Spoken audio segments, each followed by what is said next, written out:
Parejas jóvenes. ¿Cuál es la cosa más loca que ha hecho su ex? Historia 1. Una conocida del instituto, madre de 4 hijos de su primer matrimonio, se separó de su marido a principios de los 40. Poco después, decidió que tenía que casarse de nuevo, pero esta vez con un hombre profundamente religioso y orientado a la familia. ¿Su plan? Buscar candidatos entre hombres nigerianos en Facebook. Se lanzó de lleno, empezó a chatear con varios, encontró a uno con el que sintió conexión, y tras un romance relámpago en línea, voló al otro lado del mundo para casarse con él. De regreso en casa, le enviaba dinero con regularidad, hasta que un mes, la realidad la golpeó. 4 hijos, facturas acumulándose, no pudo enviarle dinero. Él estalló. Resultado: anulación del matrimonio. Pero eso fue solo el primer acto. Un año después, vuelve a hacer las maletas. Nuevo hombre, mismo destino. Esta vez, actuó con más cautela. Primero lo visitó, y puso la condición de no enviar dinero hasta después de casarse. 6 meses más tarde, otra boda nigeriana. 30 días después de volver a Estados Unidos. Estaba embarazada. Al principio todo parecía ir bien, pero no duró. Cuando el dinero volvió a escasear, 4 hijos más gemelos en camino, él no lo llevó bien. Segundo divorcio. Después descubrió que él formaba parte de una estafa internacional. Seducía a mujeres en distintos países para sacarles dinero, y buscaba conseguir la ansiada tarjeta verde para entrar en Estados Unidos. Historia 2. Mi vecina se casó a los 19 y se divorció a los 20. Sus padres se separaron cuando ella todavía salía con ese chico, y poco después se mudó a su casa, como si hubiera pulsado el botón de avance rápido de la vida. Apenas duraron un año antes de casarse. Amor joven con una mecha tan corta, explosión predecible. Pero no puso pausa después de eso. Apenas un año más tarde ya lucía un nuevo anillo de otro hombre. Esa boda nunca llegó al altar gracias a Dios, a la suerte o a quien sea que se encargue de las cancelaciones de última hora. Y créeme, esa es la parte luminosa de la historia familiar.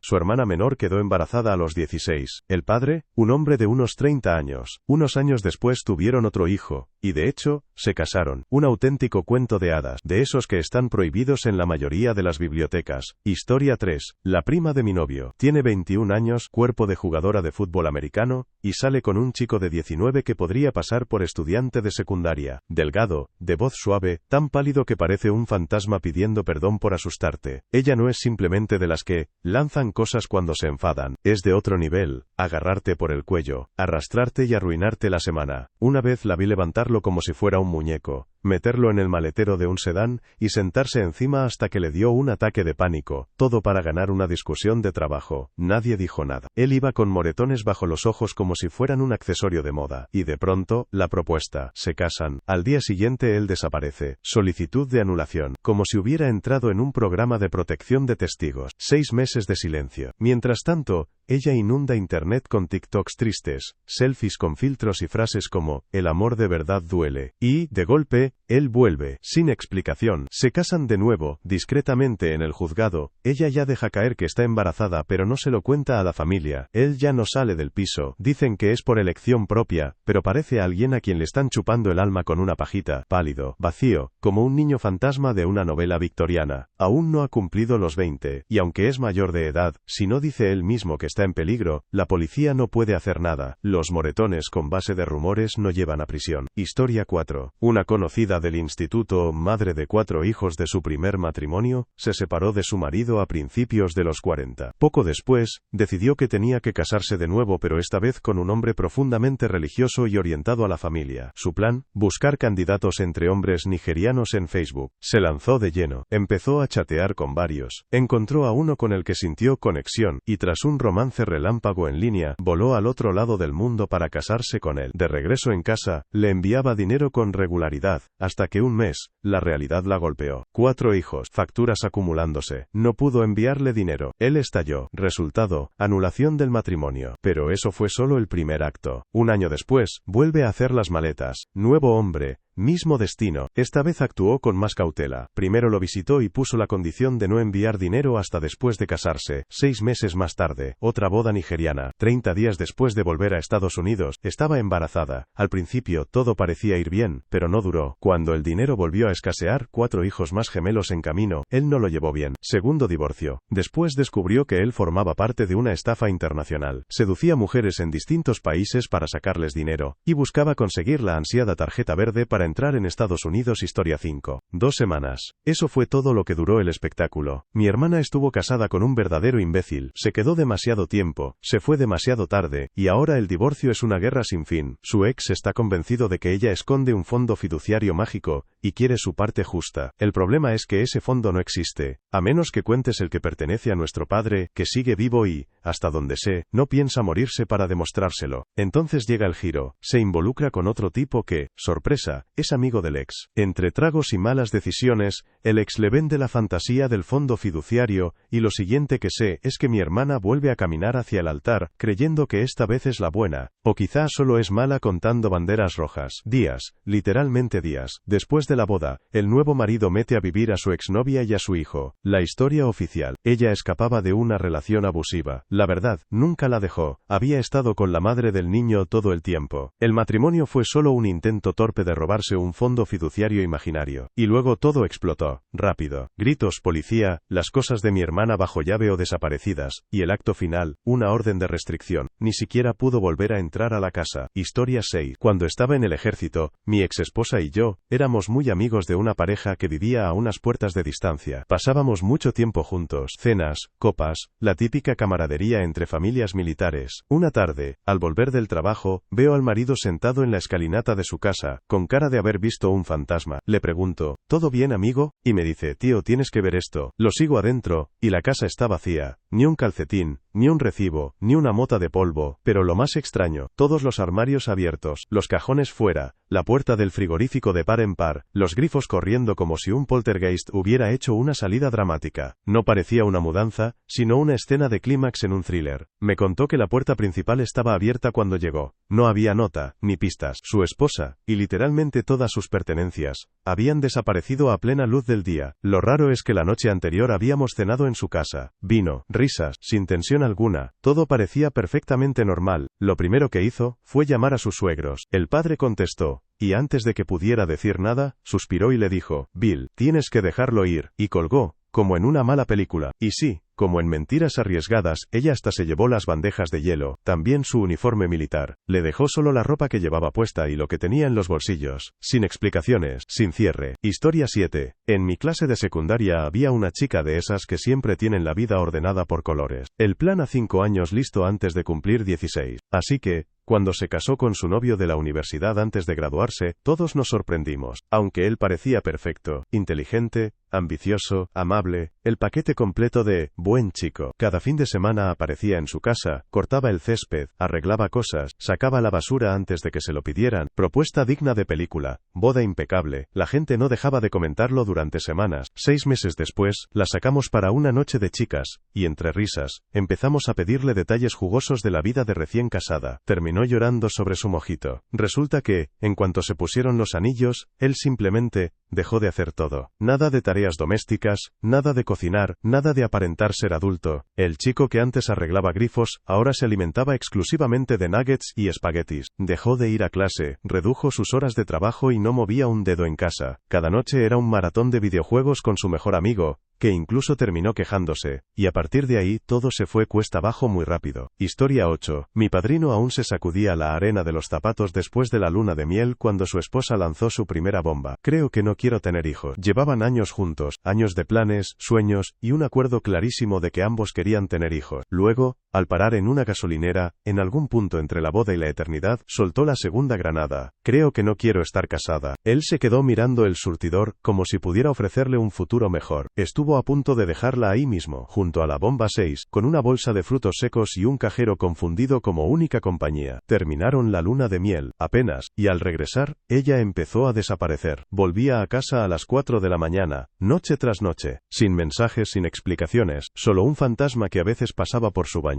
El divorcio se resolvió en menos de 6 meses, rápido, limpio, brutal. Cuando llegó mi boda, él ya era libre, herido, pero aún así, dispuesto a estar a mi lado. Le di permiso total para hacer un Ted Mosby durante su discurso, un monólogo sobre el desamor, el tiempo, el destino, lo que quisiera, pero se levantó, y dio un brindis inesperadamente gracioso y conmovedor. Todos rieron. Nadie lloró, excepto yo, porque en ese momento supe que estaría bien. Historia 9. Teníamos una costumbre encantadora. Una vez por semana nos reuníamos para ver películas y jugar juegos de mesa. 2 parejas hetero y nosotros. Risas, picoteo, y los niños apareciendo de vez en cuando con excusas para no dormir. Ambas parejas parecían sólidas, de esas en las que apostarías en una comedia romántica. Una noche, durante la cena, la esposa de la primera pareja se levantó para ir al baño y dejó su teléfono en la mesa, desbloqueado. Su marido quiso enseñarnos un vídeo gracioso de su hijo. Abrió la galería, y en lugar de un niño, apareció toda una colección de fotos muy explícitas. En todas ellas, el protagonista era el marido de la segunda pareja. Sin nada a la imaginación, él se quedó callado y giró la pantalla para que todos lo viéramos. Justo en ese momento, su esposa regresó, y la comprensión colectiva cayó como un ladrillo. Silencio absoluto, como si el aire hubiera desaparecido de la sala. La esposa de la segunda pareja se levantó lentamente y dijo, con voz tranquila pero helada, nos vamos. Ahora, nadie discutió. Nosotros también nos fuimos poco después, todavía intentando asimilarlo. A los pocos días, ambos matrimonios estaban terminados. Los nuevos enamorados intentaron estar juntos oficialmente, pero se desmoronaron igual de rápido, dejando atrás una amistad irreparable. Las noches de cine nunca volvieron. Historia 10. Mi abuelo se casó con su novia del instituto en 1949. Un romance clásico de pueblo pequeño, dulce, sencillo, de esos que parecen para siempre. Luego estalló la guerra de Corea, y él se fue al frente, dejando todo atrás excepto a ella y un montón de cartas de amor. Se mantuvo fiel, no solo emocionalmente, sino también físicamente. Mientras sus compañeros cambiaban cigarrillos de ración por una noche con cualquiera que estuviera cerca, mi abuelo escribía cartas. Todos los días, contaba sobre el barro, los disparos, las noches heladas. Ella respondía con mensajes llenos de sol y sonrisas, diciendo que lo echaba de menos pero que todo estaba bien en casa. Avanzamos hasta 1954. La guerra había terminado. Lo licenciaron y volvió a Idaho, orgulloso, agotado y listo para formar una familia. En cambio, se encontró con una pesadilla. Su esposa ya tenía 3 hijos, y estaba embarazada del cuarto. Juró una y otra vez que eran suyos. Lo dijo con cara seria, aunque las fechas no cuadraban por ningún lado. Él no lo creyó, ni nadie más. En menos de una semana ya estaban en el juzgado. El juez, que era el padre de su mejor amigo, llevó el caso personalmente. Al finalizar, según se cuenta, dijo que era la única vez que se había sentido bien, dejando a una madre embarazada de 3 hijos sin un centavo de pensión. Mi abuelo nunca volvió a casarse. Decía que con una guerra en la vida era suficiente. Historia 11. Estuvieron comprometidos y viviendo juntos durante 5 años. Más que suficiente,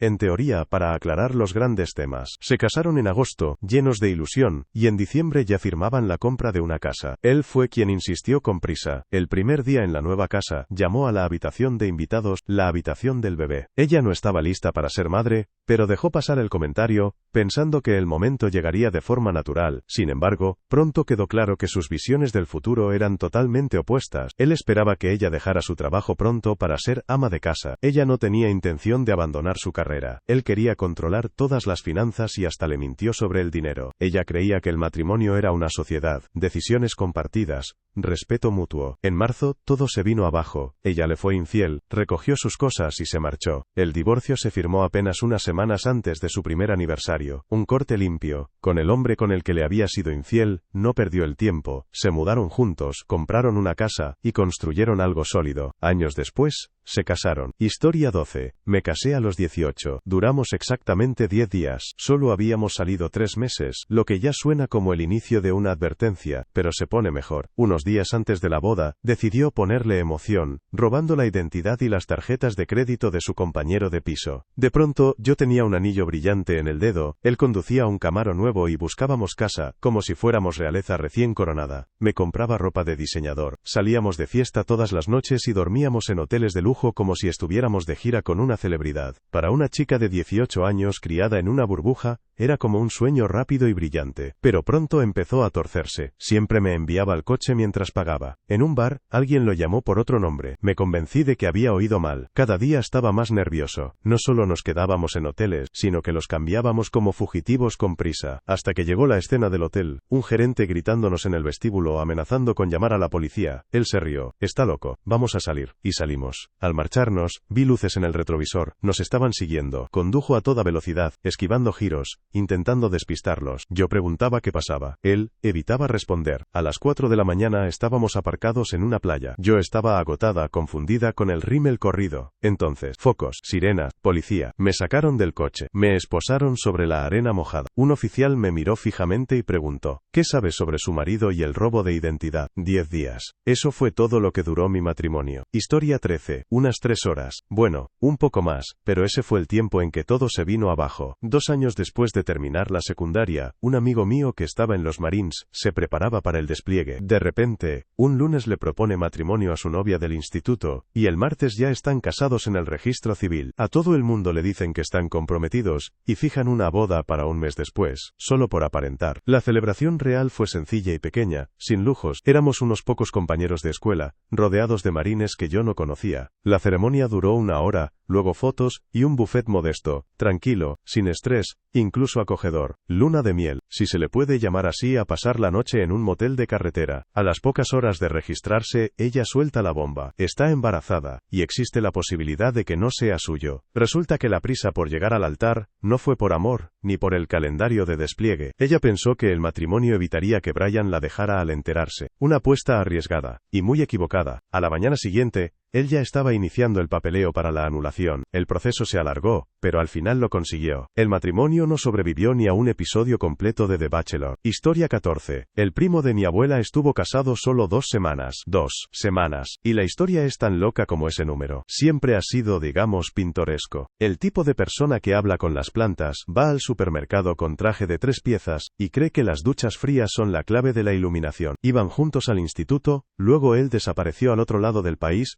se reinventó y amasó una fortuna, dinero de verdad, gran éxito empresarial. Pasaron más de 40 años, volvieron a ponerse en contacto. ¡Boom! Ella dice que fue amor a primera vista, o tal vez a segunda técnicamente. 2 semanas después, él le propone matrimonio. Unas semanas más tarde, se casan. Y exactamente 2 semanas después, ella pide el divorcio y demanda la mitad de su patrimonio. No consiguió la mitad, pero tampoco se fue con las manos vacías. Se rumorea que consiguió varios miles al mes, lo suficiente para doler. Mi abuela apenas puede contar la historia sin emocionarse. Sí, él es un excéntrico, pero también es el tipo de hombre que construye escuelas y refugios en Sudamérica. En silencio, de forma constante. Invierte su dinero en lugares que el mundo olvida, ayudando a personas de las que la mayoría ni siquiera se acuerda. Ahora, una mujer de Illinois que una vez juró estar locamente enamorada, está drenando ese dinero con cheques mensuales. Es como si se hubiera casado con un santo solo para vaciar el cepillo de la iglesia. Historia 15. Mi ex una vez robó un coche y terminó cumpliendo 18 meses en prisión estatal. Muy discreto, ¿verdad? Por lo que logré averiguar, entró a un concesionario fingiendo ser un comprador serio, encantador, sonriente, buen hablador. Le dejaron llevarse un vehículo para una prueba de 24 horas. El problema fue que simplemente, nunca lo devolvió. Ignoró por completo al concesionario. Tras varios intentos fallidos de contacto, denunciaron el robo. La policía estatal se involucró, lanzó una alerta, y al final lo encontraron paseando en el coche por el otro extremo del estado, como si la distancia geográfica pudiera salvarlo de las consecuencias. Me enteré de todo de la peor manera, con una llamada inesperada del sheriff. Le pregunté, ¿por qué me llama a mí? Y me dijo que mi ex me había puesto como testigo, para que respondiera a su favor. Le expliqué, con toda la cortesía posible, que él era un saco de mentiras, y que lo único en lo que podía confiarse era en que tomara malas decisiones. El oficial se rió, me dio las gracias y dijo que era todo lo que necesitaba. Colgó mientras yo todavía estaba poniendo los ojos en blanco. Historia 16. Cuando mis padres se estaban divorciando, todo se sentía como una pesadilla de la que no podías despertar. Mi padre, un sociópata de manual, manipulador, violento, cruel en lo emocional, y sí, hasta vendía dulces como un negocio turbio al margen. Todo el paquete. Mi madre por fin logró liberarse, pero aún así, él tenía derecho a visitas, como si el caos mereciera sus propios fines de semana. Su familia nunca paró, siempre presionando a mi hermana y a mí, ambas menores de 10 años, para que hablaran con mamá, la convencieran de perdonar, como si fuéramos pequeñas negociadoras de paz. Al final, ella cedió y aceptó verlo solo una vez. La reunión fue en la comisaría, un terreno neutral que ambos podían tolerar. Estamos allí, esperando, y de pronto empieza la discusión, como encender un interruptor. Él estalla, gritos, furia, y de repente agarra a mi madre e intenta golpearla, justo delante de un oficial del LAPD. Mala idea. El policía se abalanzó, lo agarró, y en ese instante mi padre se quedó paralizado. Su rostro cambió, miedo, puro y cortante, como si de pronto hubiera visto algo más grande que él, y comprendiera que no tenía el control. Ese momento, esa expresión, quedó grabado en mi memoria. Fue la primera vez que lo vi tal cual era, y fue la última vez que quise tener algo que ver con él, o con su familia azucarada, santurrona y falsa hasta la médula. Historia 17. Mientras todavía estábamos casados, ella quedó embarazada, del hombre con el que me engañaba. Y, para darle un giro extra, él también estaba casado. Su gran plan sonaba a telenovela barata. Él dejaría a su esposa, se irían juntos hacia el atardecer, y vivirían felices para siempre. Ella contrató a un abogado, y pidió el divorcio. Yo hice lo mismo, solo que su amante trabajaba para el padre de su esposa, quien lo estaba preparando para heredar el negocio familiar. En cuanto se dio cuenta de que un divorcio significaba adiós a su futuro dorado, se quebró, confesó todo a su esposa, le pidió perdón, y se quedó con ella. A mi esposa la dejó como si nunca hubiera existido. Con su sueño en ruinas, ella cambió de estrategia y empezó a decir que el padre del niño era yo. El problema, no habíamos compartido cama en más de un año antes de la concepción, científicamente imposible. Retiró su demanda como si nada. Yo la volví a presentar, esta vez con una disputa de paternidad. Me mudé, y ahí empezó el espectáculo. Apareció en mi trabajo, intentando entrar en la base militar donde yo trabajaba en I+D Civil. La detuvo la policía militar, y cuando intentó forzar la entrada la retuvieron. Me llamó desde detención pensando que la rescataría. Le dije que no era mi problema y colgué. Conseguí una orden de restricción, que rompió varias veces. Luego vinieron sus exigencias. Ambos coches, la casa, todo lo que había dentro, los ahorros, mi jubilación, y 7 años de manutención conyugal. Le ofrecí mitad de los bienes, sin manutención. Si quería la casa, que me comprara mi parte y refinanciara a su nombre. Si no, la vendíamos. Dio a luz e intentó poner mi nombre en el acta de nacimiento, pero ya había ganado la disputa de paternidad.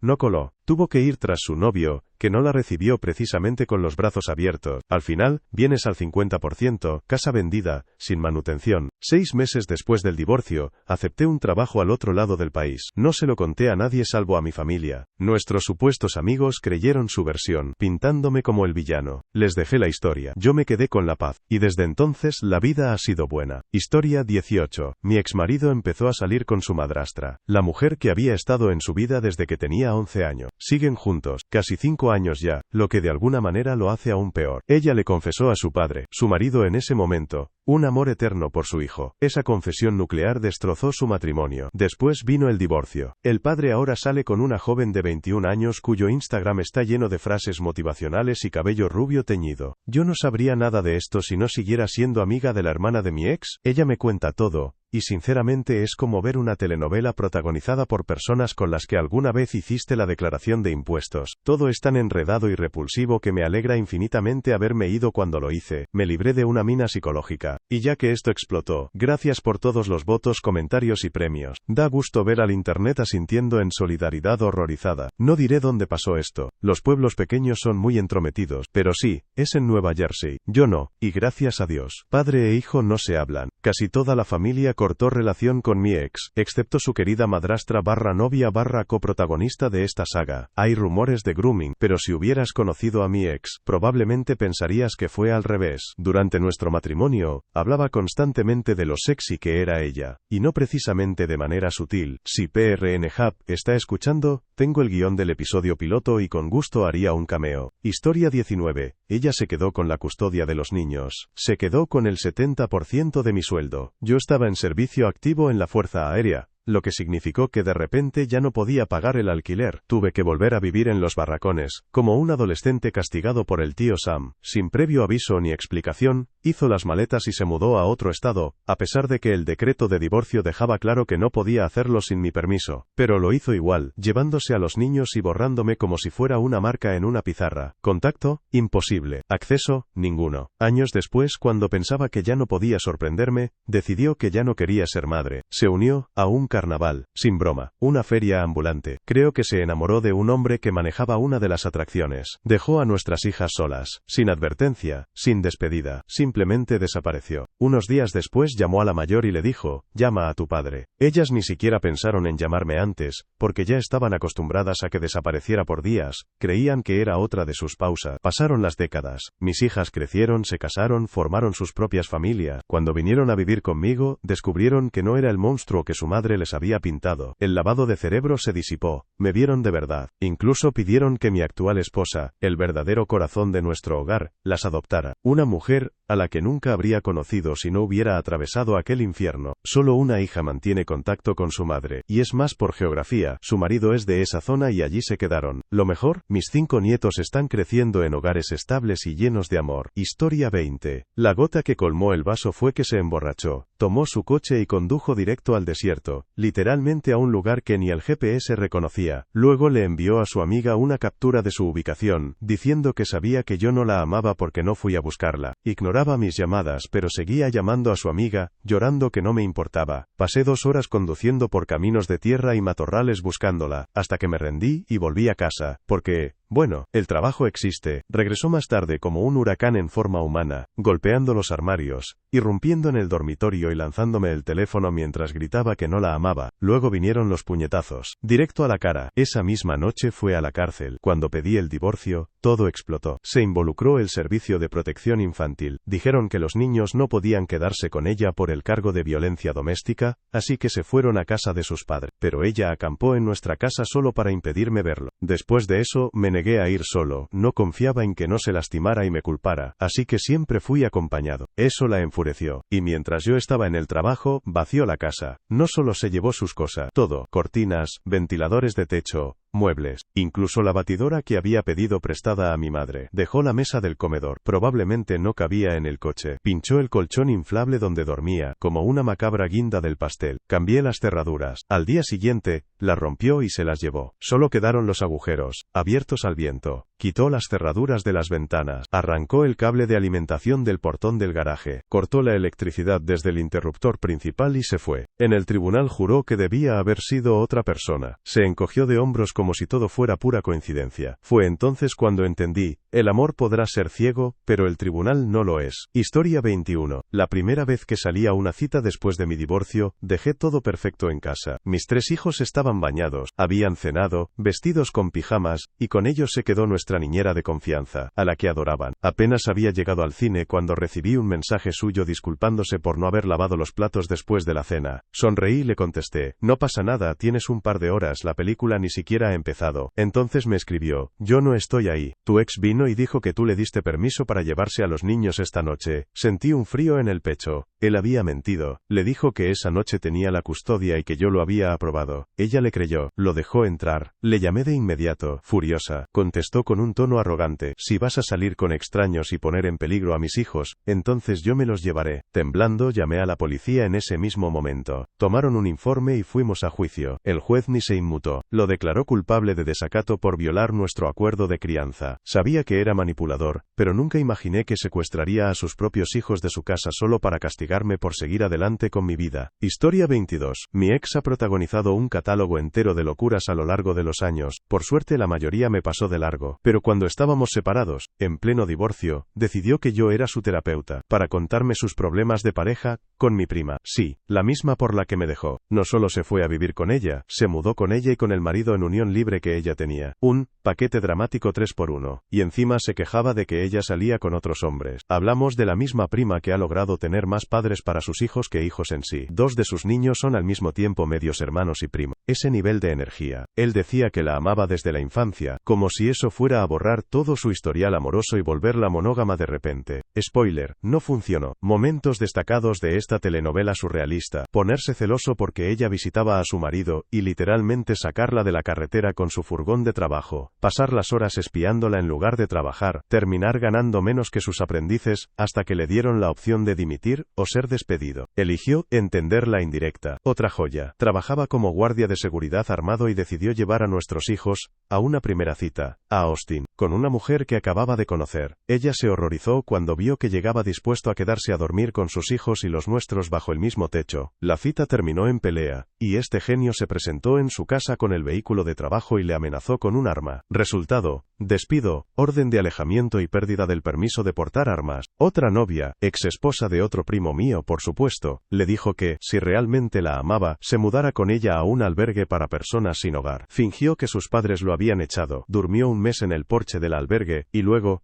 Se quedó allí incluso después de romper con ella. Permaneció hasta que conoció a otra mujer, y se mudó con ella al mes previo, pedir permiso a los niños, como si pudieran decidir. Han pasado 13 años de saltar de un enredo caótico a otro, siempre superpuestos, arrastrando a los niños desde el día 1. Ahora lo vuelven a echar. Su última novia se va a Virginia con otro, y él anda buscando a toda prisa una nueva anfitriona. Mientras tanto, me culpa porque sus 2 hijos mayores no quieren hablarle. Historia 23. Estábamos casados apenas un año cuando me dijo que quería volver a su estado natal. Yo no tenía raíces donde vivíamos, ni familia cercana, ni un trabajo que no pudiera rehacer en otro lugar, así que acepté. Si eso era lo que necesitaba, yo estaba dispuesto. 6 meses después, mientras yo trabajaba a tiempo completo y terminaba mi licenciatura, me engañó con un compañero de trabajo. Todo empezó con el clásico: ya no siento lo mismo por nosotros, y creo que necesito mudarme para aclarar mi mente. Pasé noches sin dormir dándole vueltas a cada detalle, intentando entender en qué momento se rompió todo. Tenía el presentimiento de que se trataba de ese compañero, pero no tenía pruebas. Hasta que revisé nuestra cuenta telefónica. Resultó que hablaban todas las noches después del trabajo. Una noche la seguí, directo a su casa. Cuando la confronté, ni siquiera intentó negarlo. Solo se encogió de hombros y lo admitió. Y ya está. Nos divorciamos. Yo empecé de cero, solo, en un estado nuevo, sin familia, sin red de apoyo. Ella siguió saliendo con él, hasta que se quedó embarazada. Él desapareció antes de que el bebé naciera. Ella me dejó el corazón roto y el aislamiento. El universo le dejó un reinicio brutal. La karma puede tardar en apuntar, pero cuando dispara, acierta de lleno. Historia 24. Tenía un Dodge Power Wagon del 69, sin dirección asistida, sin frenos asistidos, caja manual de 4 velocidades, tracción en las 4 ruedas, puro acero y terquedad. Era difícil de conducir, sí, pero era mi bestia. Después del divorcio, pensé que el camión estaba a salvo, pero el juez decidió lo contrario. Como yo me quedaba con la custodia de los niños y necesitaba el coche familiar, ella se quedaba con mi camión. ¿Justo? Claro que no. 3 semanas después, se le ocurre llevarlo por un camino de tierra embarrado. Acabó en la cuneta, con la suspensión delantera dañada. Llamó a un tipo local con grúa. Él lo remolcó a su casa, y al verla sin transporte, le propuso un intercambio. Mi Power Wagon averiado por su destartalado Chevy Citation. Ella aceptó. Aquí viene el giro. Al día siguiente, el mismo tipo de la grúa me llama y me dice: ¿quieres recuperar tu camión? Te lo vendo por lo mismo que pedía por el Citation. Un precio ridículo. Ni lo pensé. Lo compré, gasté unos cientos en repararlo, y volvió a rugir como antes. Ella se enteró una semana después. Me llamó furiosa, incapaz de creer que el Power Wagon estuviera otra vez aparcado frente a mi casa. Historia 25. Antes del divorcio, todo seguía un patrón casi mecánico. Él insistía, una y otra vez, en que me acostara con otras personas, normalmente tríos, casi siempre con alguien que ambos conocíamos. Al principio lo presentaba como simple curiosidad, luego como una petición, y finalmente, como una presión constante. Se ponía distante, frío, hosco, hasta que cedía, y cuando lo hacía de pronto se ahogaba en celo, se volvía posesivo, ansioso, exigía confirmaciones constantes de que aún lo amaba, y después, volvía a empezar. Me destrozó, acabó con mi autoestima, destruyó amistades, y me dejó vacía y confundida. Aún no entiendo por qué necesitaba ese ciclo de exigir, sabotear y luego explotar, o por qué yo seguía creyendo que algún día mejoraría. No tengo nada en contra del poliamor, ni de las relaciones abiertas, siempre que sean consensuadas, mutuas y saludable. Lo que él buscaba era un servicio sexual a demanda que pudiera controlar. No toleraba que yo tuviera sentimientos por otra persona, pero vivía convencido de que yo le engañaba o estaba a punto de dejarlo. Justo antes de que yo presentara la demanda, las cosas se intensificaron. Entró por la fuerza a mi apartamento 2 veces, una porque no había terminado de hablar, y otra porque un administrador del edificio le dijo que yo no podía legalmente echarlo. Me agredió mientras dormía. Llamó a la policía y a protección infantil, solo porque lo bloqueé tras casi 24 horas seguidas de mensajes obsesivos. Y luego, en público, le lanzó golpes y una bebida energética a mi nueva pareja, una persona con lesión cerebral traumática que aún se recuperaba de una conmoción, como si fuera su culpa. Días después, me atacó en el jardín y le dijo a la policía que yo le había pegado. Ese fue el momento. El mismo día presenté la demanda de divorcio y solicité una orden de alejamiento. 4 meses después del divorcio, a pesar de tener la custodia completa durante las vacaciones escolares, desapareció. Se mudó a vivir con su madre, a medio país de distancia, y ahora ella lo cuida más de lo que él jamás ayudó con nuestros hijos. ¿Los niños? Apenas preguntan por él. No lo han visto en más de un año. Incluso le ofrecí pagarle el viaje para que pasara el verano con ellos y se reencontraran. Dijo que no. Demasiado estresante. Esa es la realidad. Dice que los ama, pero cuando llega el momento de elegir, nunca los elige si le resulta incómodo. Todos, policías, abogados, trabajadores de manutención, incluso el juez, han escuchado sus monólogos. Los suspiros son universales, las miradas de fastidio, sincronizadas, pero él sigue viéndose como la víctima. Aún cree que vive una gran injusticia que solo le ocurre a él. Me vigila en internet, cita mis publicaciones en el tribunal y me envía mensajes llamándome mentirosa. Historia 26. El divorcio en sí no fue dramático, una separación limpia sin fuegos artificiales. Pero un mes después, mi ex conoció a una mujer en internet y se la llevó a vivir a su apartamento, como si estuviera en una versión express de citas a ciegas. Ella me odió desde el primer momento, afirmaba que yo lo había herido profundamente, y también que seguía enamorada de él. Spoiler, yo estaba categórica y rotundamente no interesada. Luego decidió que su vida mejoraría si yo perdía la custodia de mi hijo. Así que llamó a mi trabajo. Yo trabajo con niños. Y con voz pastosa, inventó una serie de acusaciones absurdas sobre mi conducta con los alumnos. Sin nombre, sin número para devolver la llamada, solo caos en la línea. Mi administradora, que no había nacido ayer, revisó el identificador de llamadas. Un teléfono de Oregón. Mi ex lo confirmó. Sí, su encantadora novia virtual. Tuve que solicitar una orden de protección temporal para detener la locura. Él la echó. Parecía el final.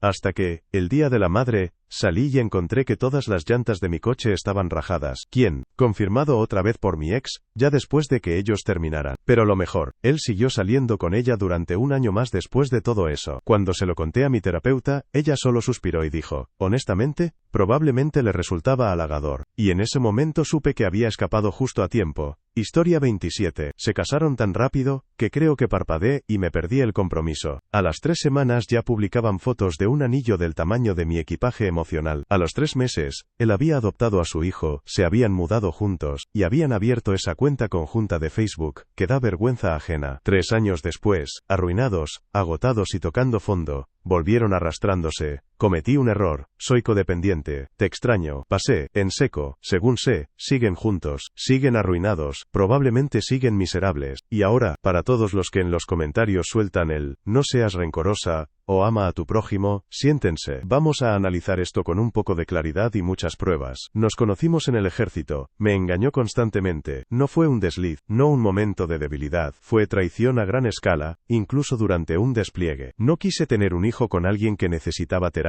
seria por TEPT y que se negaba a comprar una casa que no podíamos permitirnos. Tenía límites, y la respuesta, me hizo ghosting. Ni siquiera sabía que había vuelto del despliegue hasta que apareció en mi casa con su nueva esposa en el asiento del copiloto del Benz comprado con dinero del despliegue, mientras yo apenas sobrevivía. Alguien debió susurrarle, oye, ella podría presentar una queja por infidelidad, porque de pronto empecé a recibir mensajes furiosos, amenazas de amigos y promesas de paliza por parte de la nueva esposa. Muy elegante. Como bien anticipó Meps, la nueva esposa resultó ser la clásica Dependapotamu. Acumuló deudas, robó su identidad, sacó tarjetas de crédito, y lo arrastró a la bancarrota. En algún momento, me acusó a mí, pero la verdad salió a la luz, con todo su glorioso caos. Lo dieron de baja por motivos médicos, perdió la casa, trabaja en un empleo que odia para mantener a una mujer adulta que, ni siquiera puede juntar $10 para un zumo. Y durante años, hasta que cambié de número recibía mensajes nocturnos con voz llorosa desde su código de área, invitaciones de vacaciones, preguntas disimuladas sobre mis ingresos, como si fuera a decir, claro, vamos a tomar un brunch y hablar de nuestro trauma. Gasté años y miles en terapia. He mirado de frente mis propias heridas. La complacencia, el por favor quiéreme, la carrera estilo soldado raso, hacia una relación equivocada. Pero sané, crecí, y construí una vida que amo.